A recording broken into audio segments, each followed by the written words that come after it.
I'm going to start, then I'll hand over to David, and then I'll finish up. I'm going to say a few words to begin with about wealth and the nature of giving things away under the laws of physics. First, let's dispel an illusion. Wealth and money are not the same thing. You can sometimes convert between the two, of course, the blue arrow, but they're not exactly equivalent. For example, if you have a garden and you grow your own vegetables, you've created some wealth that wasn't there before. You then eat them, and that wealth has given you some benefit. No money has changed hands. As I say, you can sometimes convert between the two, but wealth and money are not the same thing. Wealth is stuff. Money is merely a way to get to stuff, or a way of turning stuff from one type into another. Now let's look at giving things away.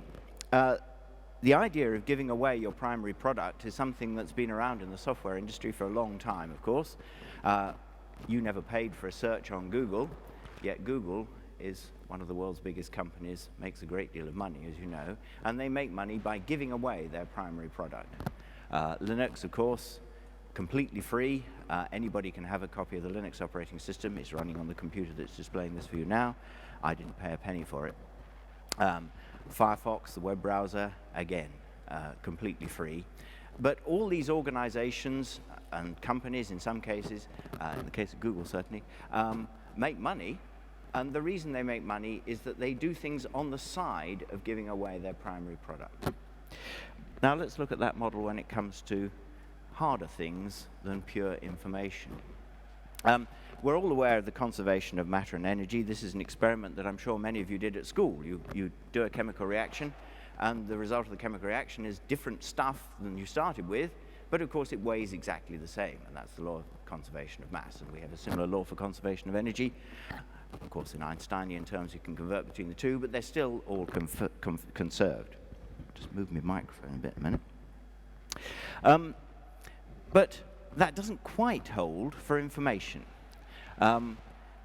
You can take a pattern of ones and noughts, that is to say you can take some information, and you can make a copy of it free. Now, any astrophysicists in the audience are going to argue with that. It's not entirely free, of course. Thermodynamics and quantum mechanics insist that you expend a certain tiny amount of energy in order to copy a bit of information faithfully. But from the perspective of the human economy, copying information is essentially free. You can make as many copies of it as you like. So that's the reason why you can give information away, and if you can then figure out a way of making money on the side, you've got a potentially successful model for succeeding in the world.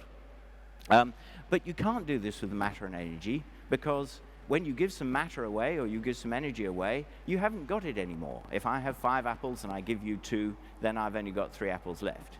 If I have 5 bits of information and I give you a copy of that information, I've still got the 5 bits of information. But now, of course, information makes matter. That stream of ones and noughts is a CAD design, and when we've got that CAD design, we can use it to make a real physical object, as illustrated on the right there. So we now have